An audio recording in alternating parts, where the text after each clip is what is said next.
Part 3 అమ్మవారి గుడికి వెళ్ళిన వీడియో అప్లోడ్ చేస్తానని చెప్పాను కదండి. మా మేనకోడలి బాటసాల ఫంక్షన్కి వెళ్ళినప్పుడు అట్నుంచి అటు ఒక అమ్మవారి గుడికి వెళ్ళామని చెప్పాను కదా.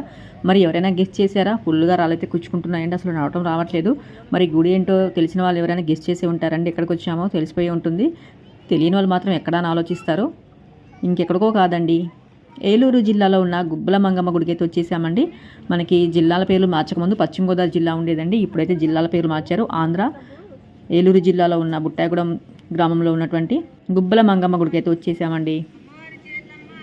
ఇంకా ఇప్పటికైతే నేను ఈ తల్లి దర్శనానికి రావడం అయితే రెండోసారి అండి. ఎప్పటి నుంచో రావాలనుకుంటున్నాను, కానీ రాలేదు. ఇంకా ఒక్కసారి మొదలు పెట్టామా ఆ తల్లి పిలిపించుకుంటానే ఉంటుందండి. ఏదో ఒక రూపంలో అయితే పిలిపిస్తూనే ఉంటుంది మనల్ని. ఇంకా అంతా తల్లి ఆజ్ఞ. ఇంకా మేమైతే అనుకోకుండా వెళ్ళామండి. వెళ్ళాలా వద్దా అని చెప్పేసి ఇంకా మా మరదల వాళ్ళు ఉన్న ఊరికైతే అక్కడ నుంచి 15 కిలోమీటర్సే ఉంటుందండి. ఇంకా మధ్యాహ్నం భోజనం చేసేసి అయితే ఏదేమైనా సరే వెళ్ళేసి వద్దామని చెప్పేసి వెళ్ళామండి. టికెట్ తీసుకున్నాము, లోనికి వెళ్తున్నాము. మరి ఇక్కడ అమ్మవారు ఎలా వెలిసారంటే దాదాపు 35 సంవత్సరాల క్రితం అయితే వెలిసారండి. ఇక్కడ ఆ ఊరి గ్రామస్తులు కళ్ళు వచ్చేసి పలానా గుబ్బలు ఉన్న స్థలంలో నేను ఇక్కడ వెలిసానని చెప్పారు. అక్కడ తోటి వాళ్ళంతా గ్రామస్తులు వెళ్ళి చూడగైతే అక్కడ అమ్మవారు అయితే ఉన్నారండి. కృష్ణమూర్తి అనే వ్యక్తి కళ్ళలోకి వెళ్ళైతే అమ్మవారు చెప్పారు.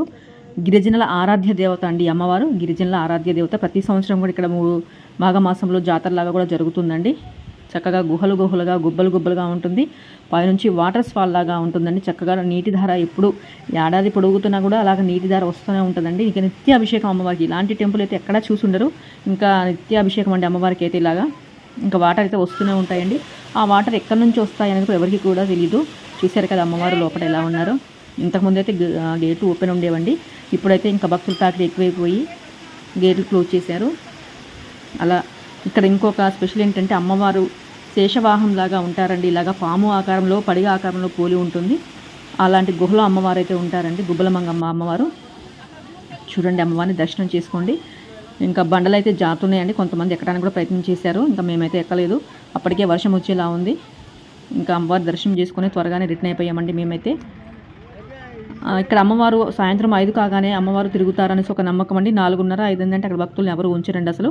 ఇవి రామలక్ష్మణులు నాటిన చెట్లు అనేది అంటారండి. రాముడు లక్ష్మణుడు ఇక్కడ వనవాసం చేశారని వారి నాటిన చెట్లు అనేది అంటారండి. నిజమో కాదో మనకైతే తెలియదు, అందరూ అంటారు.